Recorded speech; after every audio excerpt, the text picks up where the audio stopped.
कर्पूरगौरं करुणावतारं संसारसारं भुजगेन्द्रहारं सदा वसन्तं हृदयारविन्दे भवं भवानी सहितं नमामि।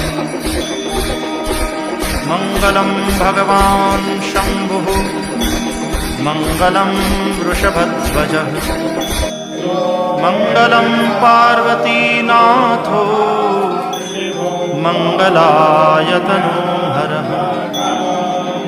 सर्वमङ्गलमाङ्गल्ये शिवे सर्वार्थसाधिके शरण्ये त्र्यम्बके गौरी नारायणि नमो